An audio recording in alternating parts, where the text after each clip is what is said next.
A day before the wedding I paid for, I asked where I should sit. Mom said, "It's her day." My sister smirked, "You can just stand." I walked out. Hours later, they begged for my card. My reply shattered the entire wedding. Imagine pouring your heart, your savings, your very self into someone else's big day, only to realize you're not even on the guest list. That's exactly what happened to me, and it sparked a kind of reckoning I never saw coming. My name's Max, I'm 28. I was the first in my family to really get on my feet. First to move out, first to land a steady job that actually paid more than just rent and instant noodles. You'd think that would earn you a bit of respect, right? Instead, it just made me the family's quiet solution to everyone else's mess. I was definitely not the golden child. That title belonged to my sister, Ava, who's 25. She's charming, she's loud, and frankly, she seemed allergic to consequences. If there was a spotlight, it found her face. If there was a bill, it found my wallet. I work in IT.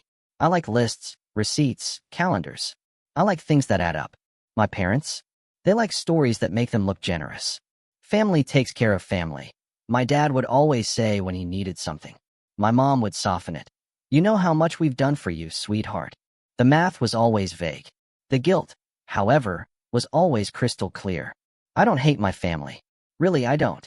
For years, I just kept showing up. Birthdays, Sunday dinners, and those small crises that always started with, "Are you free for a minute?" and somehow ended 6 hours later with me lifting a sofa, resetting a router, or zapping money their way just until Friday. I told myself it was temporary. I told myself, this is what good sons do. Then the engagement happened. Ava practically waved the ring at brunch like she was flagging down a plane. Her fiancé, Liam, seemed nice. A little too nice, honestly. He called me brother after knowing me for 10 minutes. My mom was already tearing up over Pinterest boards. My dad was making speeches about the day our princess deserves. The bill wasn't on the table yet, but I could already feel the heavy weight of it settling in my lap. The first real crack in my calm facade showed during the venue tour. I was only there because they told me to meet them, just for opinions. We walked through this hall of chandeliers and tiny forks. Ava pointed at flowers, throwing around words like timeless and elevated. And the manager? He kept glancing at me whenever numbers were mentioned. It's an old habit, I guess.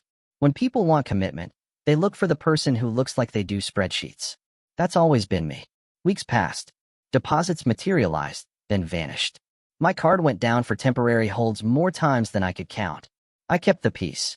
I told myself I was helping her start her life. I told myself I'd be part of a sweet speech. I told myself, this time, they'll actually see me. 2 days before the wedding, we did a final walkthrough. Everyone was buzzing around in a happy cloud. I stood in the back, hands in my pockets, just observing. When it ended, people drifted into clusters. I went looking for the seating chart. My name wasn't there. I checked again, slower. Still not there. I found my mom near the doors. "Hey," I said, trying to keep it light. "Where should I sit?" She looked away, like the wall had just told a joke. "This is her day," she said, her voice soft, but utterly final. Ava heard us and floated over. Her makeup trial made her eyes a little too bright. She giggled. Haha, maybe just stand quietly. It was said like I was a child in church, an afterthought. I stood there. No scene. No raised voice. I swallowed the burning heat crawling up my neck and nodded once. Got it. I left without a word. No dramatic exit. I walked to my car, sat down, and stared at the steering wheel until my hands stopped shaking. The sunset outside was a mean, angry red. The first message buzzed before I even turned on the engine. Then the next. Then a call from an unknown number. I didn't pick up that night. They needed my card for the catering. I looked at the text. Urgent. They're asking for the final payment tonight. It's under your card from the tasting. Can you confirm? Another ping. Another please. The numbers climbed fast. 3, 7, 12. I typed one sentence and sat with it. I could hear Ava's careless laugh in my head. I could hear my mom's "this is her day." I could feel every single temporary hold I'd covered for months. I wrote back, asked the bride's family. This role, this family ATM role, I didn't fall into it overnight. It was a slow boil. When I was 16, my dad forgot to pick me up from a late shift. I walked home 3 miles in the rain, shoes squishing, phone dead. The next morning, he just joked, "Good cardio." When Ava forgot her gym bag once. He left work to deliver it, then posted on Facebook about father-daughter dedication. At 19, I co-signed my parents' consolidation loan because, apparently, the bank hates our generation. I didn't read all the fine print then. Later I did. The interest rate loved me. The constant calls from creditors did, too. At 22, Ava's first apartment needed a deposit just until she got the scholarship funds. I put $900 on my card. The scholarship became a different major, then a semester off, then a dog.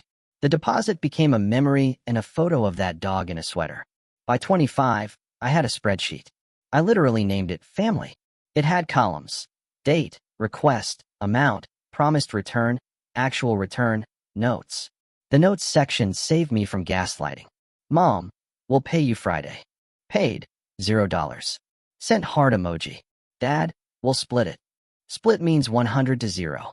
Ava says it's for textbooks. Instagram shows Cabo.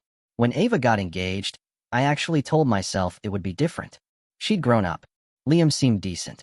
But then my mom texted me a photo of the venue with 3 glaring red emojis. We're booking Saturday. They need a deposit today. $1,500. Can you put it on your card, sweetie? We'll pay you back after we figure out the registry.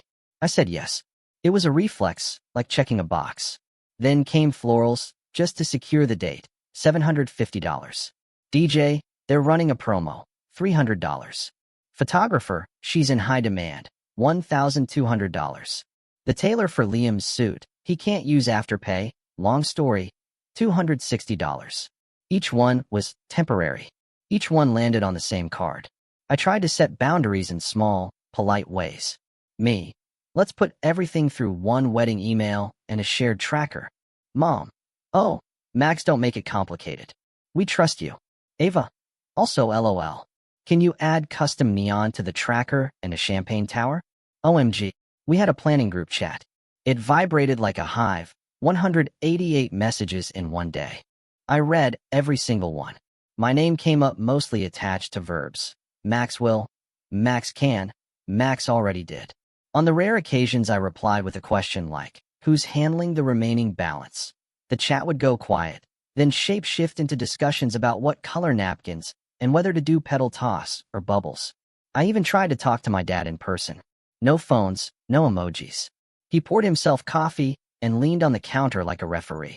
I'm not the villain here, he said before I'd even asked anything. I just want clarity, I said. Who's paying what? He waved a hand dismissively. We're all pitching in. You know how this goes. You're the steady one. Ava's creative. Your mom's coordinating. Liam's trying. Life assigns roles. Roles. I repeated it in my head. It'll come back around, he said. Don't keep score. I kept score. Not to punish anyone. To stay sane. The week before the wedding, we did a tasting. The coordinator slid the bill across the table like a test. $13,842. That was the final catering total. My heart let out a tired sigh. My card was already on file from the deposit. We run this the night before, she said. Balance due then. I looked at my mom. She smiled like she was in a commercial. We'll handle it. Ava poked me in the arm with her straw. Don't be such a face, she said. It's my wedding. I know, I said. She leaned in. Also, can you Venmo me $240 for my hair trial? The stylist only takes friends and family. Why me? I asked. She rolled her eyes. Because you're family. I paid it. I added it to the spreadsheet. I told myself I could have a conversation after the honeymoon, when the glow wore off and the bills sat heavy on the table. People are nicer when the glitter is gone. That was my lie. I kept it because it was warm. The rehearsal night fell off from the start. I got there early, the way you do when you just don't want to be the problem. I carried cases of water from the trunk because the venue doesn't do complimentary. I taped place cards because the event assistant hurt her wrist. I listened to 100 plans buzz past me like flies. Then the seating chart moment happened. My name, conspicuously absent from the grid. The air in my chest turned thin. Where should I sit? I asked. This is her day, my mom said, eyes sliding away. Haha, maybe just stand quietly. Ava said, bright and careless. Something in me paused. Not rage. Not tears. A very clean, very cold pause. I left. I don't think anyone noticed for a full 10 minutes. The group chat still pinged about sparkler exits and late arrivals. I drove home on muscle memory and sat on the floor of my small apartment, surrounded by boxes I'd never fully unpacked. My laptop glowed with the wedding folder. Contracts, receipts, the neat paper trail of a person who once believed in fairness. At 9:07 p.m., the first urgent text landed. Caterer needs final card authorization tonight. They tried the number on file, and it declined because it's at the limit from pre-authorizations. Can you just approve? We'll settle after. 2 minutes later. Max, they say if we don't pay by midnight, the price jumps. Another, we need you to be a team player. I looked at my spreadsheet. Total contributions to date, $7,994. Promised returns, $7,994. Actual returns, $0. I typed, asked the bride's family. I didn't send it. Not yet. My hands hovered over the keyboard. At 9:21 p.m., Ava texted me directly. Max, answer. Where are you? We're in crisis. I sent it. Asked the bride's family. 3 gray dots appeared, disappeared, appeared again. Wow. Another ping from my mom. We can talk about tone later. For now, we need the card. Another from my dad. Don't make this about you. I put my phone face down. I made tea, because that's what people in movies do when they're trying not to scream. The kettle clicked off in the quiet. I poured. I sat. I waited for the next part to arrive, like a train I could hear, but not yet see. It came at 10:04 p.m. The group chat exploded. 27 messages in a row. Someone added me to a new thread titled Emergency Only. The coordinator was in it now, plus the caterer rep, plus Liam, who hadn't texted me once in 6 months. Caterer, we require payment by 11:59 p.m. per contract attached. Balance, $13,842. Coordinator, as stated, the card on file ends in 4420. Mom, that's Max's. Me, do not authorize my card. Ava, Max, stop. You're being dramatic. Me, I'm being clear. Liam, hey man, it's for one night.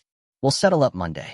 Me, my running total is $7,994. Monday has been a lot of dates.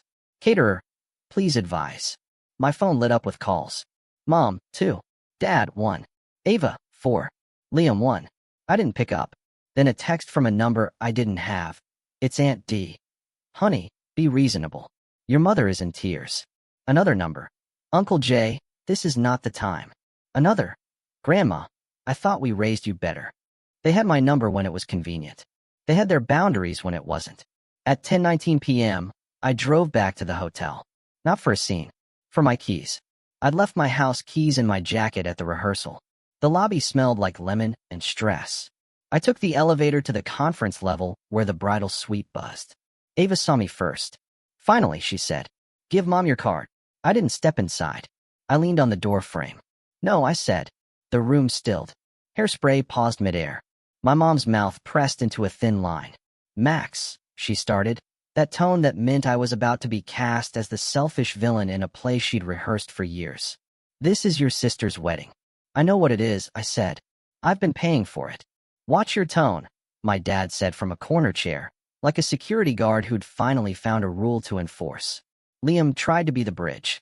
We'll make it right, man. I looked at him. You called me brother when you needed chargers, rides, and deposits. You can call the caterer now. Ava's laugh had no joke in it this time. So what? You're punishing me? You think this is revenge? Around us, bridesmaids watched like it was TV. One of them held a lint roller and didn't blink. This isn't about revenge, I said. I kept my voice steady, quiet, deadly boring. This is about closure. Ava blinked. What does that even mean? It means, I said, I'm done paying to be treated like I don't exist. You told me to stand quietly at the back of a wedding I funded. So, I'm stepping all the way back. My mom shook her head. We'll talk after the honeymoon. We always talk after, I said. After becomes never. I'm done with after. My dad stood up. You will not ruin this day. I won't, I said. Your budget might. Ava's voice cracked. You can't do this to me. I already did, I said. Every time I said yes. This is my first no. Silence. Then my mom reached for her phone. Fine, she said, that brittle voice. We'll call the Whitmans. The bride's family. She said it like a curse. They promised to cover the rehearsal dinner. They can stretch. I nodded. asked the bride's family. I stepped back, found my jacket on the chair, slipped my keys into my pocket, and left. Not a slam, not a dramatic turn. Just the sound of the door pushing soft against a carpet that had seen 1,000 polite exits. In the elevator, my phone trembled like it was alive. 14 new texts. 2 voicemails. One from my grandmother. Maxwell, please. One from my dad. We'll discuss consequences. I stared at my reflection in the chrome. My face looked calm. My heart felt like a tired animal finally lying down. In the car, I put my phone on Do Not Disturb and drove home. The night was cold and honest. I slept 8 hours without a dream for the first time in months. I woke up to 74 missed calls. The group chat had 112 new messages. The emergency-only thread was a battlefield. Caterer. Payment received at 11:53 p.m. Balance cleared. Coordinator. We're confirmed for tomorrow. Reminder. Guest arrival 4:30 p.m. Mom. Handle Ava. Crisis averted. You're unbelievable, Max. Liam. We're good. Appreciate your help. Anyway, I scrolled up. 2 messages from an unknown 617 number. This is Mr. Whitman. Then we have covered the catering as requested. We are disappointed by the behavior displayed. The bride's family paid. The phrase sat in my chest like a bright coin. Not satisfaction, just truth. At 9:12 a.m., my mom called again. I let it ring out. Then a text. We'll have your suit at will call. Ceremony at 5. Do not be late. My stomach flipped. I'd been erased last night, then penciled back in as staff. At 10:03, my dad. Family photo at 6:15. Don't make your mother beg. I made coffee. I deleted none of the messages. I opened my spreadsheet and added a line. Catering covered by bride's family. My card, $0. I felt a small, precise click inside me. Not joy. Alignment. At noon, Ava called. I answered. What do you want me to say? She began, without a hello. We fixed it. So, can you stop being dramatic and just show up? No, I said. No to what? She snapped. No, I'm not coming. Silence. 3 seconds. 4. Then a laugh without air. Max, grow up. I am, I said. Right now. You're punishing me on my wedding day. I'm protecting me on your wedding day. She exhaled hard.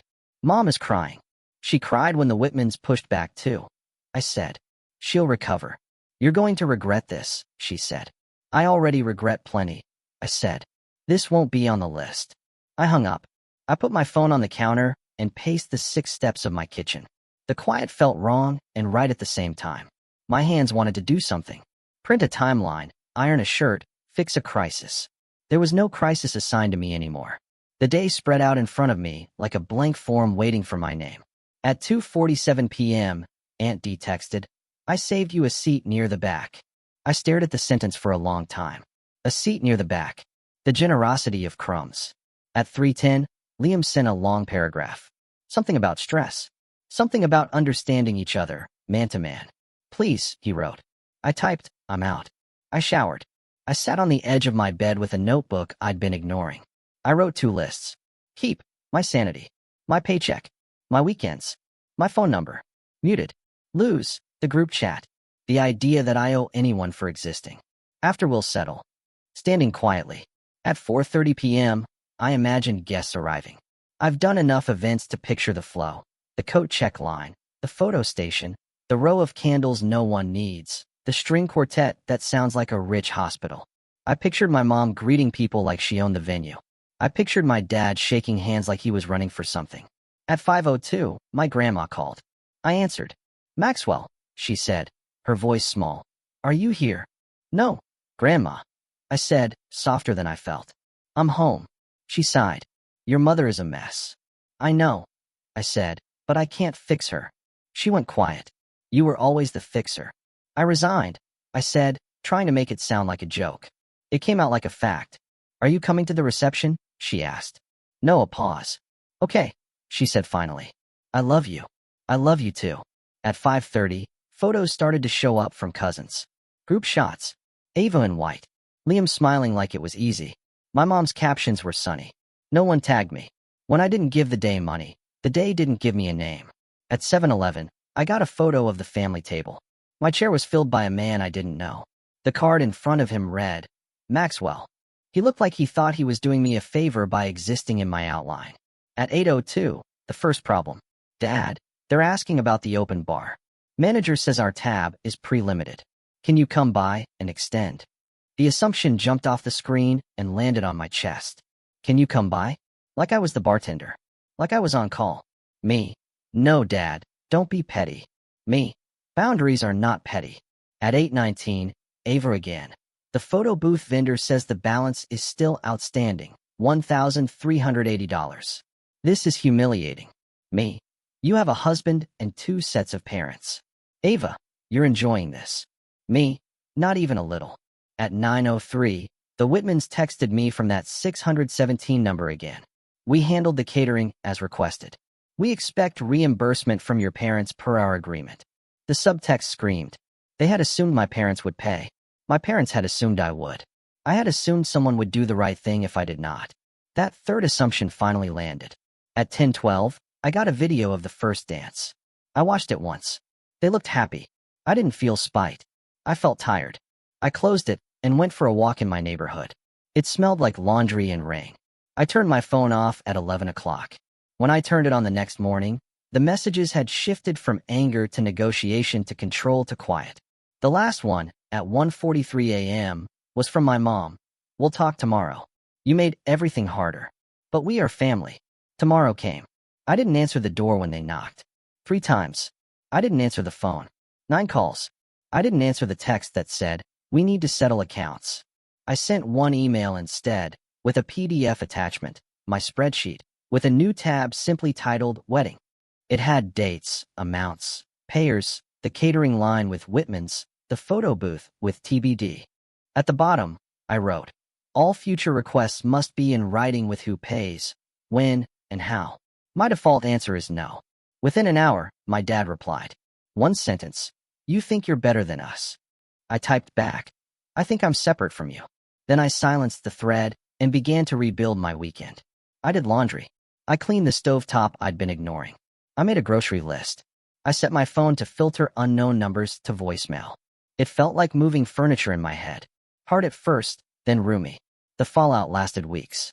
Small fires, petty smoke. My mom alternated between cold and syrup. One day, how could you abandon your sister? The next day, lunch? My treat. I declined both. My dad tried a different tactic. We'll pay you back when tax season hits. I sent him a screenshot of the spreadsheet totals and said, I won't be carrying balances until then. Ava posted a caption under a photo of her bouquet. The people who matter were there. I didn't comment. I didn't send a DM. I muted her stories and ordered myself a decent set of knives with the money I didn't spend on an open bar. It wasn't clean. Boundaries never are. I missed my grandma. I sent her flowers on a Tuesday for no occasion. She called to say thank you. She didn't mention the wedding. I didn't either. We talked about her porch plans like they were news. Work felt brighter. Not because anything changed there, but because I wasn't half present, half waiting for the next crisis. I took a Saturday trip by myself, 2 hours upstate, a small trail, a big sky. I ate a sandwich on a rock and laughed out loud once for no reason. It startled a bird. A month later, the Whitmans emailed a group thread including me, my parents, and Ava. Subject, reimbursement, catering. The body was polite, firm. They attached their receipt. They asked for half from my parents within 14 days per the original plan. My mom replied with a paragraph about unexpected circumstances, and we thought Max had offered, and family emergencies. I replied with 1 line. I did not offer. 4 days after that, my dad dropped an envelope through my mail slot. Inside was a check for $1,200 with a sticky note. For some of the stuff, I mailed it back with my own sticky note. Apply this to the Whitmans' request. He called, furious. You're ungrateful. I'm organized, I said. He hung up. 2 months out, the noise faded. The group chat died. The emergency only thread never pinged again. Ava texted me on a Wednesday. So, are we not speaking? I answered, we can speak. We can't transact. She replied with an eye roll emoji. Then a photo of her dog in a bow tie. I sent a heart. That's where we left it. I didn't become a different person overnight. I still fix things, but for me. I still make spreadsheets, but mine. I still show up, but now it's by choice. I wake up, and my phone is quiet, and my head is quiet.